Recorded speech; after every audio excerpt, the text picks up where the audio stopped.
Good morning, students. Today we'll discuss about cloud applications. What are the applications of cloud in various domains or in various fields? See, now the cloud computing has become part and parcel of our life, isn't it? Because every day we use social media, and every day we check mails, isn't it? And every day we use messaging services like applications like WhatsApp, Telegram, and so on. So all these applications are hosted on cloud. So therefore, cloud computing has become part and parcel of our life. Either directly or indirectly, we'll be consuming cloud services. Cloud computing has gained huge popularity in industry due to its ability to host applications whose services can be delivered to consumers rapidly at minimal cost. See, now I told like every day we are consuming cloud computing related services either directly or indirectly, and that has become part and parcel of our life. And in industry it has become popular just because it can provide seamless access, and it can provide a very high scalability at minimal cost for the companies. So from that perception, so now most of the applications are hosted on cloud because they need not maintain the resources, they need not worry about the availability, scalability, reliability, and so on. So that's the reason more and more applications are moving to cloud. This chapter discusses various application case studies. That is mainly in this chapter. Now we are going to discuss some of the case studies with respect to specific domains or fields and their architecture and how they leveraged various cloud technologies. Applications from a range of domains, from scientific to engineering, gaming to social media, networking, and so on are considered. Now let us see scientific applications. See, when I say scientific applications, the very first thing that comes to our mind is like how the uh, researchers will run a lot of simulations, which includes a lot of which requires a lot of computing power and so on. See, earlier we used to use supercomputers, which are very costly. So which will cost few lakhs to crores supercomputers. And after that, people started using clusters. They started making commodity systems to interlink together and to make one cluster, then run the scientific calculations and so on. Now the trend now with the invent of cloud computing, now even we can rely on cloud computing to avail services for HPC, that is high performance computing. See, the cloud computing systems meet the needs of different types of application in the scientific domain. So we have HPC applications and HTC applications. HPC is high performance computing. HTC is high throughput computing. In HPC systems, the main emphasis is on performance and speed, whereas in HTC systems, main emphasis is on throughput and quality of service rather than speed or performance. Now, so therefore, scientific applications search for these two categories of systems, that is HPC and HTC. Then here we need to understand what kind of applications require HTC and HTC systems and what kind of applications require HPC.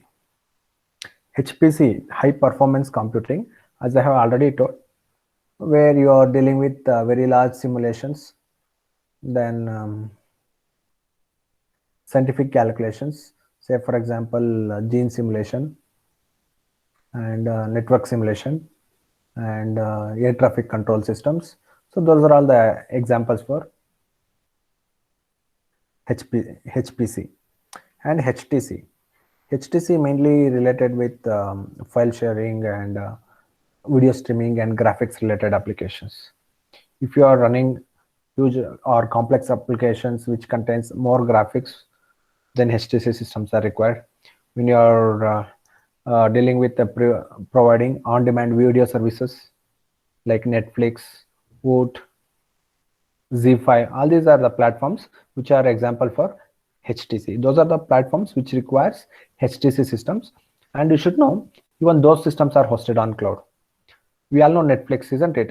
Netflix, Voot, ZEE5, Disney. Hello? Hello students. Am I audible? Yes, sir. Yes, sir. Yeah. We all know Netflix and Voot, isn't it? What kind of applications are they? Hello? Okay, can you tell me 2-3 points about Netflix, students? Spurti? Hello? Hello, Spurti. Yes, sir. Yeah, tell me 2-3 points about Netflix. What you know about Netflix?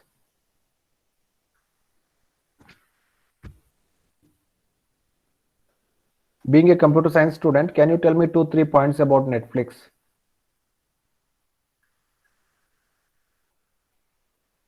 What kind of application it is, how it is deployed, what services it is providing?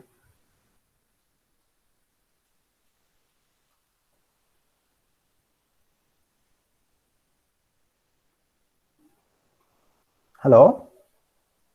You don't know?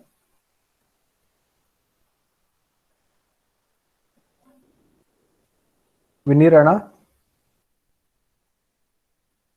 Hello? Yes, sir. Yeah, tell me 2-3 points, technical points about Netflix. What kind of application it is?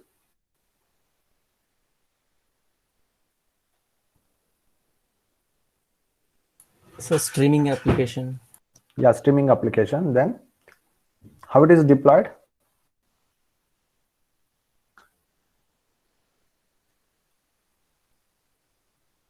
Hello, how it is deployed?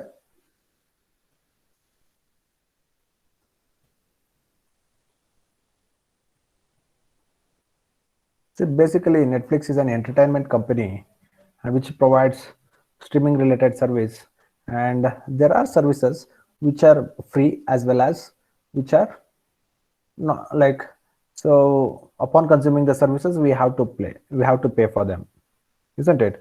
If we have subscription, we can watch movies, we can watch web series, isn't it? um, Serials and so on. So the main purpose is to provide video streaming facility, and they are hosted on cloud. And as a revenue generation model, they charge for video streaming, isn't it? If you want to watch, there is something like monthly subscription, yearly subscription, and even you can demand for a specific movie if it is available on that platform by paying 50 rupees, 150 rupees, or something like that. So that is a revenue model. So the whole purpose of that such Netflix or Voot applications are to provide streaming facilities where the main emphasis is on quality of service than throughput, isn't it? That's why we pay. So, and they are data intensive. They are data intensive applications, and those applications are hosted on cloud computing. So now through this, so just we can understand in what way, either directly or indirectly, so many companies and the normal users like us, we are relying on cloud computing. See, we are relying on cloud computing because daily we use Gmail, daily we use WhatsApp, daily we use Facebook. So all these applications are hosted on cloud. So now before this, so how applications were maintained? So before this, some of the companies, they used to have their own data centers, and they used to deploy administrators and technical personnel to maintain their servers and other resources, storage and other resources.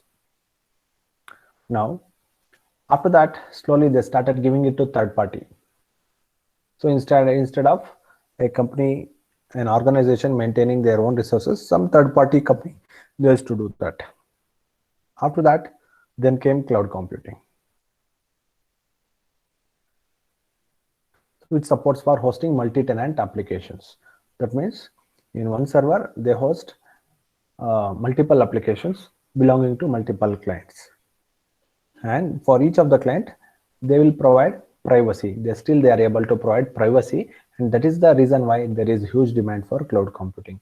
It is elastic, it supports flexibility, and it supports you to integrate a lot of APIs or services which which are part of some other cloud. That means you can integrate one or more cloud, and then cloud can provide seamless communication between various applications, and it can provide seamless access to its users, and with almost negligible downtime.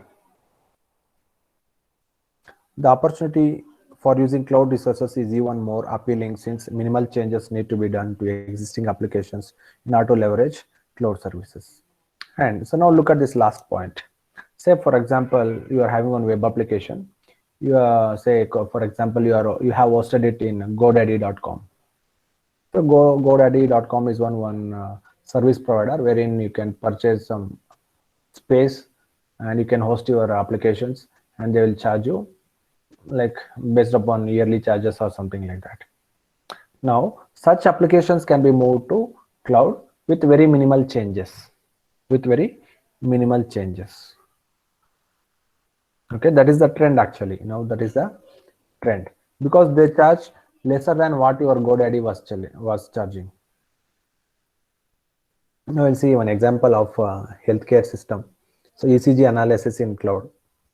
So that means, so this example will tell us in what way. So you can perform ECG analysis using the cloud-based applications. Healthcare is a domain where computer technology has found several and diverse applications, from supporting the business functions to assisting scientists in developing solutions to cure diseases.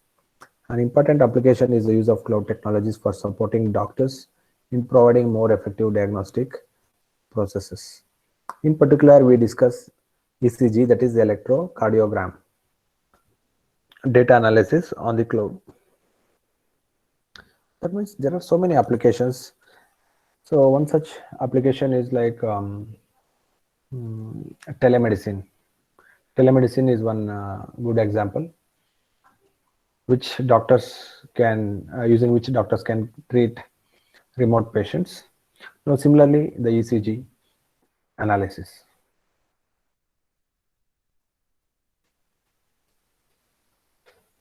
ECG data analysis and monitoring constitutes a case study that naturally fits in the scenario. ECG is the electrical manifestation of the contractile activity of the heart's myocardium. The activity produces a specific waveform that is repeated over time and represents the heartbeat. So look at this point, students. This is the technical point which requires little bit domain knowledge. This activity produces a specific waveform that is repeated over time. That means periodically it will be repeated like sinusoidal waveform kind of thing, and that represents the heartbeat. The analysis of the shape of the waveform is used to identify arrhythmias, and it is the most common way of detecting heart diseases. So by analyzing the shape of the waveform that is generated by the machine, that will be used to analyze and to detect any heart-related ailments. Cloud computing technologies allow the remote monitoring of a patient's heartbeat data. Its analysis in minimum time, and the notification of first aid personnel and doctors should this data reveal potentially dangerous conditions.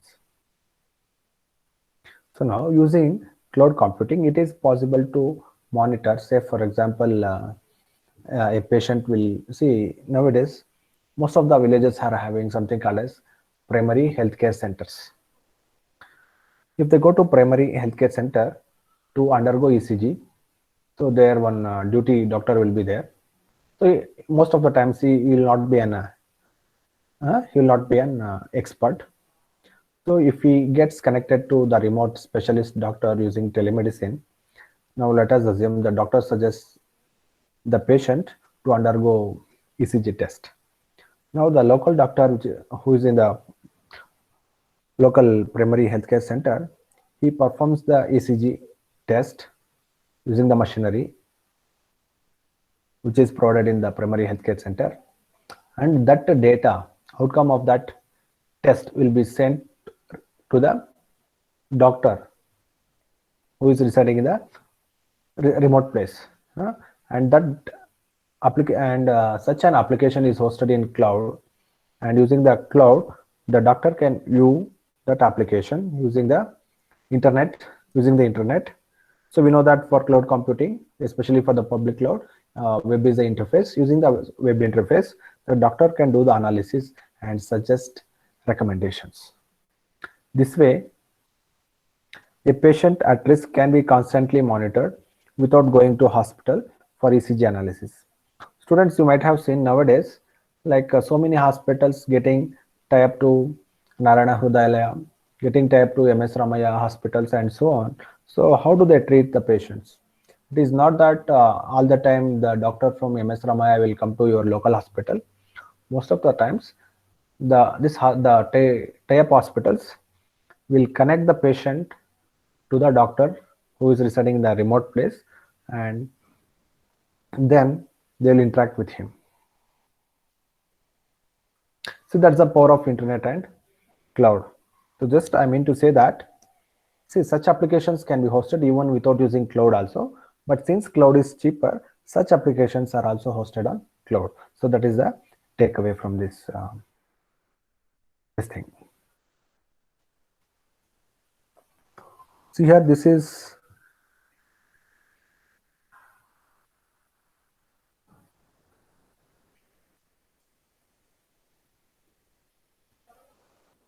look at here there is infrastructure as a service, Amazon S3, so storage related thing, and some networking related components are there here. And here the platform services, which helps to deploy the application and to provide runtime support, and quality QoS support will be provided, and security runtime, that means to provide privacy to each individual.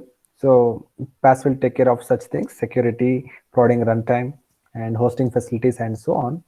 And so look at here, the upper layer, SaaS, software as a service. So actually that can also perform ECG data analysis as a service.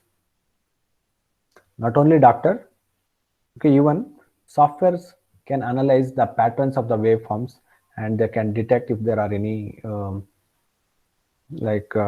diseases with respect to heart. It can detect by using the ECG analysis. For that, a specialized softwares can be used, and such softwares can be hosted on cloud. So that's why here they have mentioned ECG data analysis as a service. You can see here, and user requests. See here. See, multiple users are requesting for ECG analysis. So if they provide the input, that is the waveform to the software, what is the waveform generated by the ECG machine, if that is fed as input to this ECG software, it will give you the outcome. That is, so it will tell you the status of the heart. It can say, for example, it can give you the score in between, say for example 1 to 5, like that. See here, user, there is a ECG sensor. See here, so these are all the ECG sensors. Then embedded Bluetooth enabled data communication and processor module. See, actually there is an application here within the mobile system, so which is software as a service. So that means we are accessing the ECG related application, which is provided as a software as a service using Bluetooth. Okay, it is getting connected to the ECG sensors. So those ECG sensors will directly pass the waveforms, that is the heartbeat. It will pass the heartbeat related data in the form of sinusoidal waveforms, and that will be digitized by the application which is installed on the cloud. Okay, this is the ECG related application which is installed on remote server somewhere in the cloud data center. That will get, and that will do the analysis, and that will display the score about the heartbeat or something related to heart using the mobile interface. Okay, see, this is just one application how ECG can be done by using cloud computing. As I told, ECG can be done even without cloud computing as well. Using telemedicine also it can be done.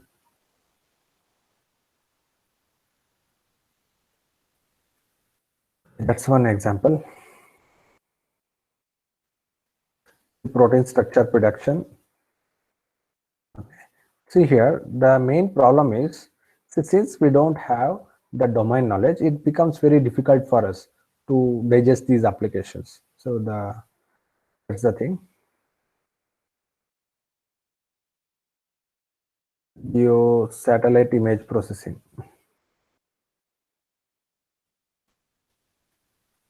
Here, you can see this satellite image processing.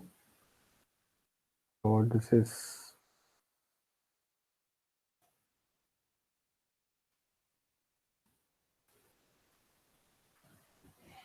okay. Let us try to understand this geoscience application. So that is satellite image processing.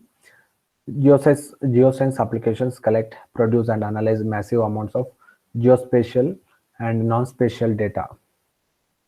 See here, as the technology progresses and our planet becomes more instrumented, so that is the deployment of sensors and satellites for monitoring, the volume of data that need to be processed increases significantly.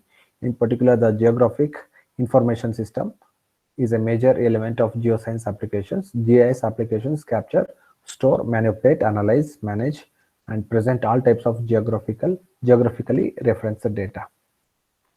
So that means the whole purpose of this GIS application is to capture data, to store it, and to manipulate it. That means process it, analyze, manage, and present all types of geographically represented data. This type of information is now becoming increasingly relevant to a wide variety of application domains, from advanced farming to civil security and also natural resources management. That means it supports such geospatial data, supports the farmers. So in the way that, say for example, let us assume in a particular location, it can analyze the environmental conditions, then it can send that data to the data center for further processing, and it can tell, say for example, for weather forecasting. So we say that, so see nowadays if you open our mobile, it will show so whether we have any possibility of rain today or not. So if at all, if the rain may come, so what is the possibility, that is 50% chance or 60% chance or something like that. So such things, okay, are the examples, some of the examples. Say for example, in our mobile we have a sensor and we have a GPS. So if we enable GPS, isn't it, so our mobile gets connected to the remote satellite, isn't it, and it will identify our location, and it will be having all the data about that particular location, and so that we get, okay, so we get to know what is the weather condition in our particular location, because that satellite data will be sent to the remote cloud-based data center where actual processing happens. Okay, that cloud-based data center gets input from the remote satellite. Remote satellite will get data from the sensors, isn't it, that will get data from the sensors, and that will be uploaded to satellite. From there it will be sent to remote data center where the processing happens, and from there we get the statistics about weather conditions and so on. So in that way it is very useful for the farmers, and even that is very much useful for the fishermen, especially in these pandemic situations. As a result, a considerable amount of georeferenced data is ingested into computer systems for the further processing and analysis. Cloud computing is an attractive option for executing these demanding tasks and extracting meaningful information for supporting decision makers. That means, see, in this way, lot of georeferenced data is getting loaded into the computer systems for processing, and it will cater to the needs of various domains. Say, so geospatial data is useful for the farmers, it is useful for the fishermen, it is useful for the government agencies to take suitable actions, especially during pandemic situations, and so on. Satellite remote sensing generates hundreds of gigabytes of raw images that need to be further processed to become the basis of several different GIS products. That means the data generated, that is not in terms of KBs or MBs, that is in terms of gigabytes. Lot of images it will capture and it will send it for further processing.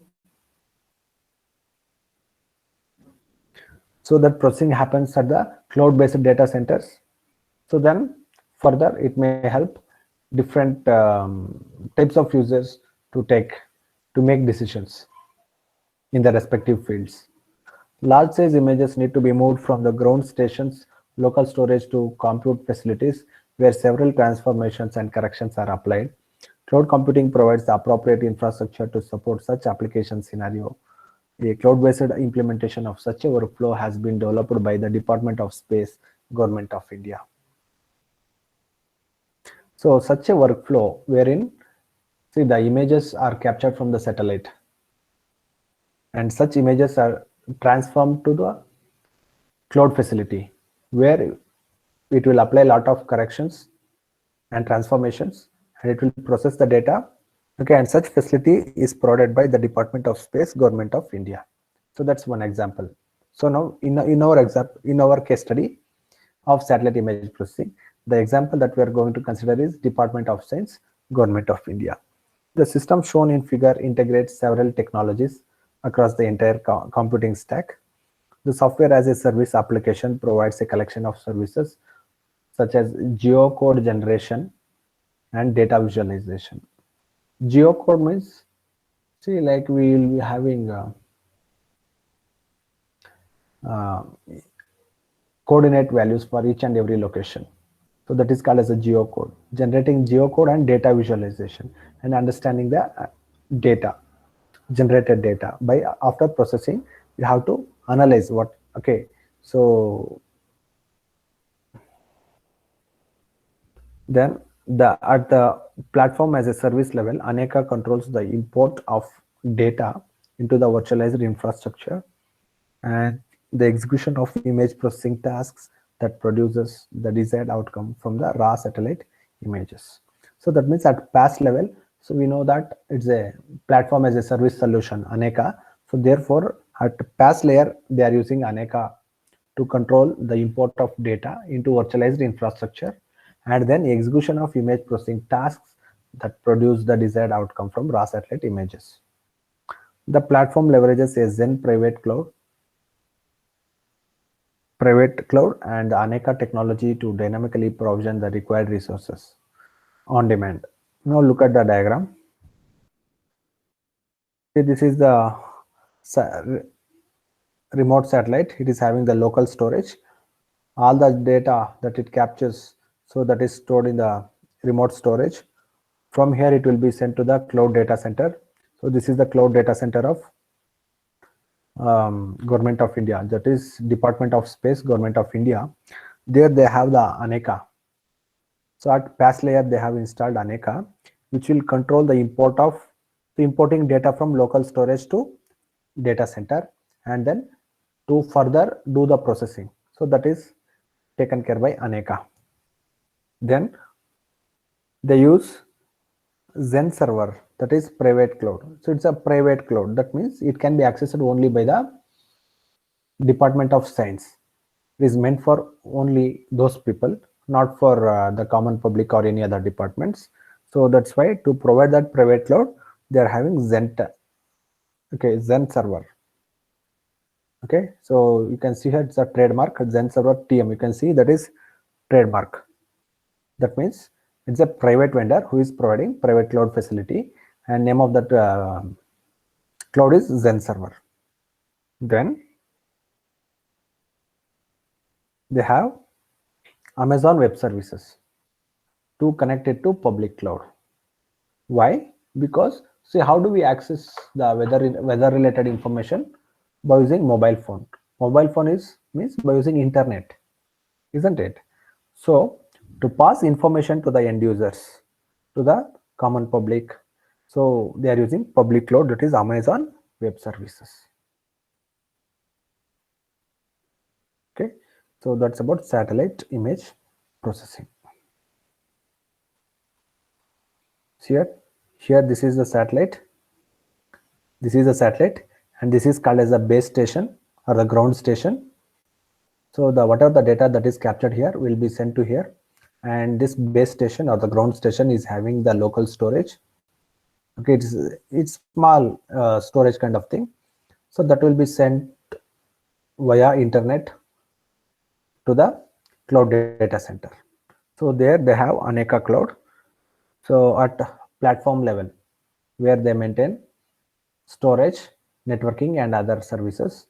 So Aneka will take care of importing the data, then archiving it in the cloud data center in the Department of Science cloud data center, then do the processing by doing a lot of corrections to the images sent by the satellite and applying transformations. It will process, and for that security implementation is done by Zen server. So Zen server provides public cloud facility for the data center. Then after generating the results, that has to be passed to the people to take decisions. That is, say for example, that data will be sent to farmers, fishermen, and so on for using internet. So that is public cloud. So it is connected to public cloud using Amazon Web Services. From there, actually, we get the data. Okay, whatever the data that we get, that is from Amazon Web Services, but not from Departments of Science directly, because that is a private cloud. We don't have the access, but Amazon AWS is having access to that data center, and from there they get the data, then they will pass it to us. So using our mobile phones, we can see what is the weather condition in my location, isn't it? In my village, what is the weather condition in my town or something like that.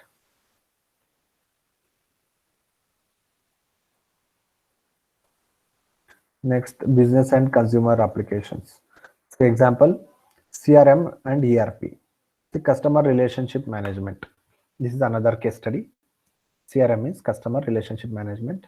So where and ERP means enterprise resource planning. CRM applications are ideally suited for maintaining the details of the clients. So who is the client? What is his business? What are his services? So what is his employee strength, and so on. And it is also very much useful to give leads or to get leads. So to get leads and all, CRM applications are very much useful. And enterprise resource planning. It contains all the details about its resources within the company. When I say resources within the company, it contains like human resources and all the assets of the company. Everything is a resource, isn't it? Say for example, cash in hand, that is a resource. So tangible assets, that is a resource. Patents, trademarks, those are resources. Human resource, okay, that is also a resource. So it contains information about all the resources. Okay, and it helps the enterprise to take decision. That means it helps in decision making. Cloud CRM applications constitute a great opportunity for small enterprises and startups to have a fully functional CRM software without large upfront costs and by paying subscriptions. Say for example, there is a very big company, and they want to go for cloud CRM. That means just by paying some minimal advance amount, or by paying for subscription, say for example annual subscription, they can get CRM systems. Otherwise CRM systems are very much costly if they want to purchase.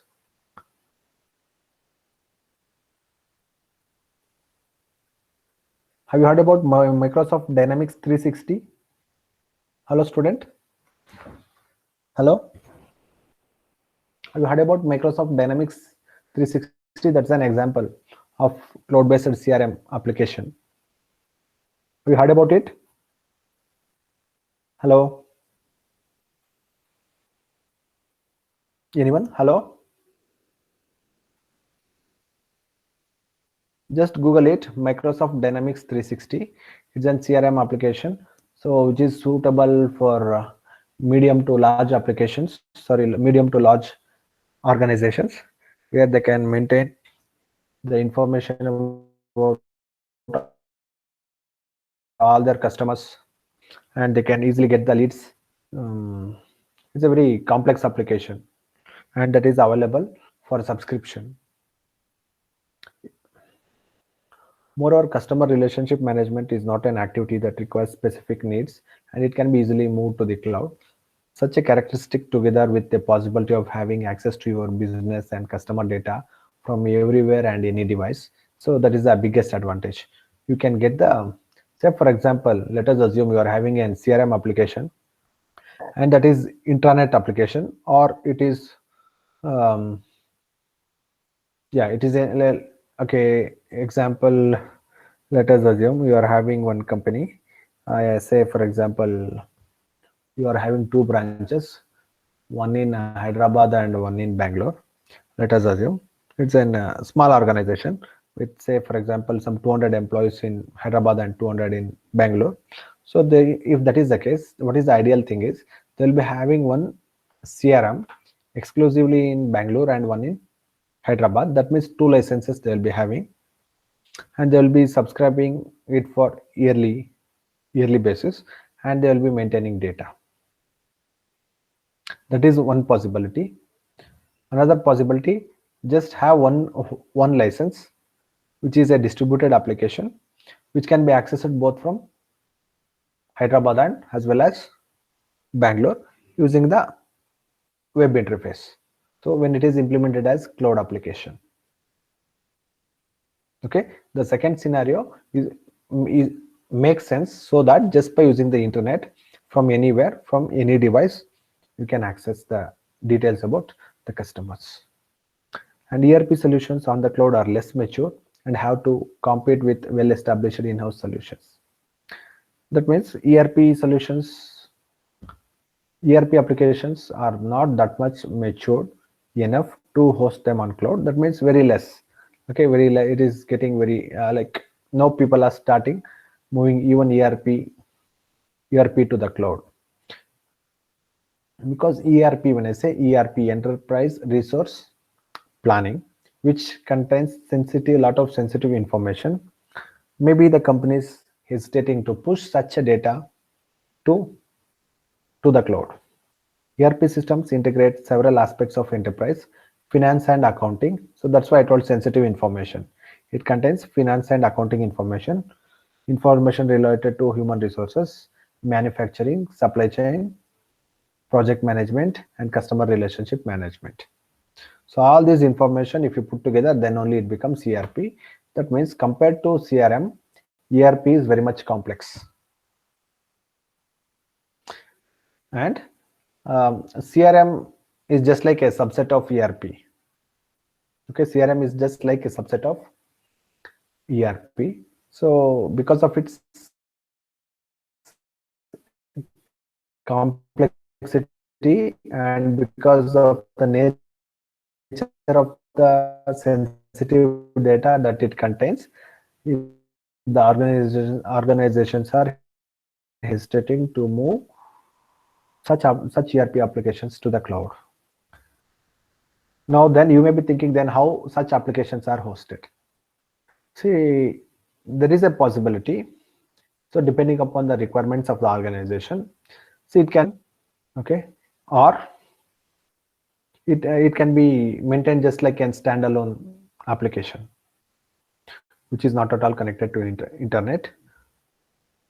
But okay, you can maintain the data, but you can maintain the data just as a standalone application. That is also possible. Okay, Salesforce.com. This is one more most popularly developed CRM solutions for business applications. Salesforce is probably the most popular and developed CRM solutions available today. This is the most popular, Salesforce.com. From past 2 decades, so there is a boom for Salesforce.com. Is probably the most popular and developed CRM solutions available today. As of today, more than 100,000 customers have chosen Salesforce.com.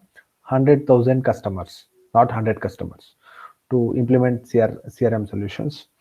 The application provides customizable CRM solutions that can be integrated with additional features developed by third parties.